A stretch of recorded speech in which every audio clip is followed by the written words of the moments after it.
Hello BA third year home science students और MSc food and nutrition students.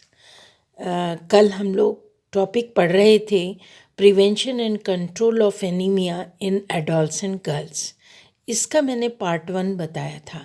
आज हम लोग उसके आगे का पोर्शन पढ़ेंगे जो पार्ट 2 में आएगा। मैंने आपको बताया था कि WHO और यूनिसेफ इनकी स्टडीज़ के अकॉर्डिंग जितनी भी हमारी गर्भवती महिलाएं होती हैं वो ज़्यादातर जब बच्चे को जन्म देती हैं उस समय एनीमिक पाई जाती हैं और उनका हीमोग्लोबिन केवल 7 से 8 ग्राम पर 100 ml हीमोग्लोबिन उनके ब्लड का होता है और इतने कम हीमोग्लोबिन पर वो बच्चे को जन्म देती हैं। परिणाम क्या होता है? परिणामतः ऐसी गर्भवती औरतों के बच्चे समय से पूर्व और कम वज़न के पैदा होते हैं, यानी 6-7 महीने के होते होते ही उनका जन्म हो जाता है और जब वो पैदा होते हैं तो 2.5 किलो से भी कम उनका वज़न होता है, 1-1.5 किलो के होते हैं। उन्हें जीवित रख पाना बहुत मुश्किल होता है। माँ का भी बचना बहुत मुश्किल हो जाता है इतने कम हीमोग्लोबिन पे, जिसके कारण हमारे देश की मातृ एवं शिशु मृत्यु दर लगातार उसमें बढ़ोतरी होती जा रही है, जबकि सरकार पूरी तरह से हमारी प्रयासरत है। अतः हमें किशोरावस्था से ही रक्त में हीमोग्लोबिन के स्तर को बढ़ाने की आवश्यकता है। अब हमने जो स्टेजेस थी वो आपको समझा दी हैं। अब हम लोग जानेंगे कॉजेज़ ऑफ एनीमिया, रक्तहीनता या एनीमिया का रोग क्यों होता है। बेटा सबसे इम्पॉर्टेंट जो कॉज है वो है तीव्र रक्तस्राव यानी हैवी ब्लीडिंग। ये हैवी ब्लीडिंग यदि किसी के शरीर से हो, इसके कई कारण होते हैं, जैसे फॉर एग्ज़ाम्पल दुर्घटना के कारण। यदि किसी का एक्सीडेंट हुआ और ब्लीडिंग ज़्यादा हो गई तो अधिक रक्तस्राव हो गया, जिसके कारण वो एनीमिक हो जाता है। कोई बीमारी हो, जैसे कई बीमारियां होती हैं जिसमें ब्लड लॉस होता है, जैसे किसी को ट्यूबरक्लोसिस हो, टीबी की बीमारी हो, खूनी बवासीर यानी खून आता हो उस बवासीर में, खूनी अल्सर हो जिसको हम पेप्टिक अल्सर कहते हैं, के कारण भी ब्लड लॉस बॉडी से होता है। आंतों के द्वारा रक्तस्राव हो जाने के कारण भी बहुत ज़्यादा ब्लीडिंग हो जाती है। अधिक मात्रा में जब पीरियड्स में ब्लड लॉस होता है यानी मासिक रक्तस्राव होने के कारण, और वो महिलाएं जिनके यूट्रस में फाइब्रॉइड्स जैसी समस्या उत्पन्न हो जाती है, यानी यूट्रस का कैंसर शुरू हो जाता है, तो ऐसी स्टेज में भी हैवी ब्लीडिंग होने लगती है। दूसरा जो कॉज है एनीमिया का वो है शारीरिक वृद्धि एवं मांग के समय लौह तत्वों का शरीर में अभाव हो जाना। शिशु अवस्था शारीरिक वृद्धि एवं मांग के समय, यानी जो बॉडी के डेवलपमेंटल फेज होते हैं, एक तो देखिए शैशवावस्था होती है, गर्भावस्था, शैशवावस्था और किशोरावस्था। ये 3 जीवन की ऐसी अवस्थाएं हैं जब शारीरिक वृद्धि एवं विकास बहुत तीव्र गति से होता है। मैंने गर्भावस्था पढ़ाते समय ही आपको बताया था कि प्रेगनेंसी में 30% ब्लड का जो प्रोफाइल है वो इंक्रीज़ हो जाता है, यानी प्रतिदिन शरीर में ब्लड की मात्रा बढ़ती जाती है। किशोर बालिकाओं में तीव्र वृद्धि के साथ मासिक स्राव भी प्रारंभ हो जाने के कारण शरीर में लौह तत्वों का अभाव हो जाता है। गर्भावस्था और स्तनपान, मैंने 2 बातें तो आपको बताई कि उनके कारण होता है। तीसरा इम्पॉर्टेंट पॉइंट है लौह तत्वों के पाचन, अवशोषण एवं चयापचय में अव्यवस्था उत्पन्न होने से। जब हमारी बॉडी में स्टूडेंट्स आयरन का digestion, absorption and metabolism affected होता है तो उस कंडीशन में भी एनीमिया की स्टेज आती है। कई लोग जैसे पेलेग्रा यानी नियासिन। नियासिन एक विटामिन है जिसकी कमी से पेलिग्रा रोग होता है, जिसमें एक सिम्टम आता है वो है डायरिया। दूसरा है इंटेस्टाइनल जूस की कमी के कारण भी आयरन का बॉडी में डाइजेशन, एब्जॉर्प्शन और मेटाबॉलिज्म ठीक से नहीं हो पाता है। चौथा इम्पॉर्टेंट जो कारण है एनीमिया होने का वो है शरीर में प्रोटीन, लौह तत्व और फॉलिक एसिड की कमी। ये 3 पोषक तत्व हैं। इसके साथ मैं कहूँगी कि विटामिन सी भी आप ऐड कर लो। विटामिन सी की भी कमी होती है, विटामिन सी आप इसमें ऐड कर लीजिए।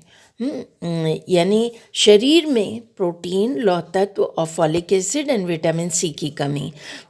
शरीर में हीमोग्लोबिन का निर्माण कुछ खास खाद्य तत्वों जैसे protein, iron and vitamin folic acid की पर्याप्त मात्रा में उपस्थिति से होता है।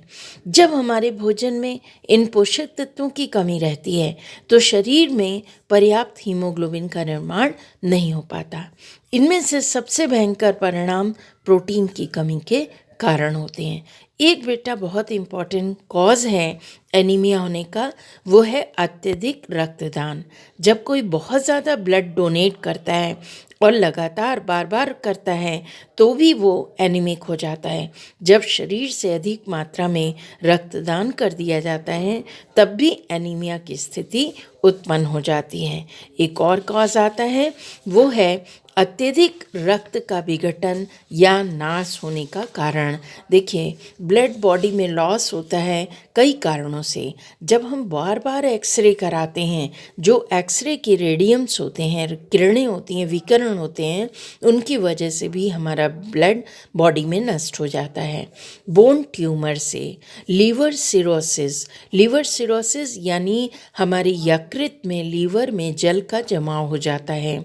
कैंसर, ल्यूकेमिया से, तो ल्यूकेमिया होता है रक्त का कैंसर यानी ब्लड कैंसर को कहते हैं।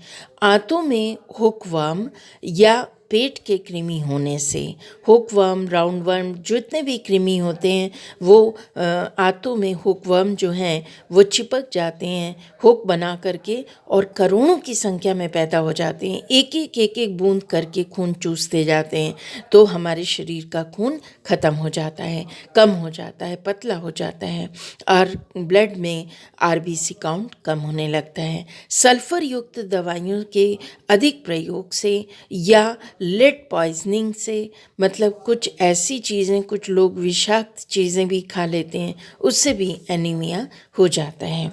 अब एनीमिया रोग के मैंने इतने सारे कारण बताए, लक्षण क्या होते हैं इस रोग के, ये आपको जानना भी बहुत ज़रूरी है क्योंकि आप सब इस लड़कियां हो और आपको थकान भी महसूस होती है। देखिए, पहली चीज़ एनीमिया रोग का जो सबसे बड़ा लक्षण है, पोषक तत्व भरपूर मात्रा में प्राप्त नहीं हो रहे हैं, इससे शरीर थक जा रहा है, यानी रोगी को थकान महसूस होती है।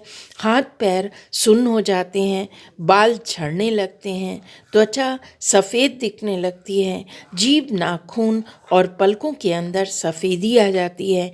कमज़ोरी भी बहुत अधिक कमज़ोरी होती है और थकावट लगने लगती है।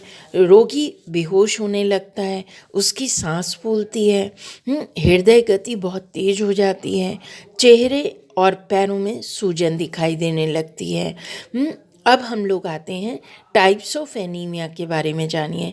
बेटा, टाइप्स तो बहुत सारे होते हैं, इतने मैं यहाँ टाइप नहीं बता सकती, लेकिन उन टाइप्स को बता रही हूँ जो हमारे न्यूट्रिशनल प्रॉब्लम डेफिशिएंसीज के कारण होते हैं। जैसे पहला है आयरन डेफिशिएंसी एनीमिया, या इसे हम कहते हैं लौह तत्वों की कमी से रक्तहीनता। इस प्रकार का एनीमिया तब होता है जब शरीर में हीमोग्लोबिन के निर्माण के लिए पर्याप्त मात्रा में लौह तत्व मौजूद नहीं होते हैं। इस प्रकार का एनीमिया किशोर बालिकाओं में, गर्भवती महिलाओं में और दुग्धपान कराने वाली माताओं में ज़्यादा होता है। दूसरा जो होता है वो है मेगालोब्लास्टिक एनीमिया, या इसे हम माइक्रोसिटिक एनीमिया भी कहते हैं। शरीर में folic acid and vitamin B12 की कमी के कारण, B12 साइनोकोबालामिन होता है, इसकी कमी के कारण होता है। और कई बीमारियां और मेडिकल कंडीशंस के कारण भी फॉलिक एसिड और विटामिन की कमी हो जाती है। नेक्स्ट जो होता है तीसरे तरह का, वो मैं आपको बता रही हूँ, वो है sickle cell anaemia. Sickle cell anaemia, जिसका मैं आपको पिक्चर भी दिखाती हूँ कि स्किल सेल एनीमिया क्या होता है। जैसे स्किल सेल एनीमिया में जो आरबीसीज होते हैं उनका शेप बिगड़ जाता है, यानी वो आकार में, जब शरीर में लाल कर्णिकाओं का आकार असामान्य, कठोर और हंसिए के समान होता है, यह क्रिया कोशिकाओं के लचीलेपन को घटाती है, जिसके कारण एनीमिया हो जाता है। तो अब हम आते हैं ट्रीटमेंट, उपचार एवं उपचार, ट्रीटमेंट एंड कंट्रोल। किसी भी प्रकार की रक्तहीनता स्टूडेंट्स हो, अगर किसी भी कारण, तो मैंने बहुत सारे बताए और कई प्रकार भी बताए, तो किसी भी प्रकार की हो तो सबसे पहले तो कारण का पता लगाना चाहिए और किस कारण से हो रहा है उसे दूर करने का प्रयास करना चाहिए। कारण का पता लगाने के बाद शरीर में पर्याप्त मात्रा में रक्त के निर्माण हेतु आवश्यक भोजन की व्यवस्था करना चाहिए। ब्लीडिंग के टाइम यदि रोगी के शरीर से 1 लीटर रक्त बह जाता है तो जानते हो उसे कितने दिन लगते हैं बनने में? कम से कम 3 महीने का समय लग जाता है। यानी ये तो बहुत बड़ी बात है, ब्लड का लॉस होना और ब्लड का बनना। समय से पूर्व जन्मे बच्चे, जो समय से पहले ही बच्चे जन्म ले लेते हैं, या जुड़वे बच्चों में, या 8वें और 10वें बच्चे में ये जो प्रॉब्लम होती है एनीमिया की, ये ज़्यादा देखी जाती हैं। और इस रक्तहीनता में अक्सर ये रक्तहीनता पाई जाती है। शरीर में लौह तत्वों की मात्रा बढ़ाने के लिए 20 मिलीग्राम आयरन प्रतिदिन रोगी को देना चाहिए। इसके लिए अब क्या खाने के लिए दें, इस पे विचार करना चाहिए। देखिए, अगर नॉनवेज खाने वाला व्यक्ति है तो उसे यकृत यानी लीवर दिया जा सकता है। मछली के यकृत को छोड़कर गुर्दे, किडनी दी जा सकती है, और एग्स देना चाहिए, अंडे। अंडे के पीले भाग में बहुत अच्छी मात्रा की प्रोटीन भी होती है, अंडे और पीले भाग में भी और सफ़ेद भाग में भी।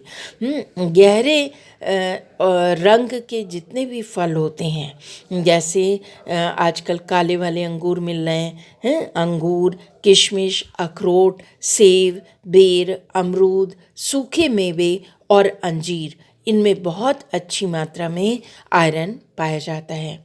साधारण जो हमारी सब्जियां और हरी गहरे रंग की जो सब्जियां होती हैं, जैसे आजकल बहुत अच्छी अच्छी सब्जियां मिल रही हैं, पालक, मेथी, बथुआ, चौलाई, सरसों, ये सब जितनी भी सब्जियां हैं सभी में आयरन बहुत अच्छी मात्रा में पाया जाता है।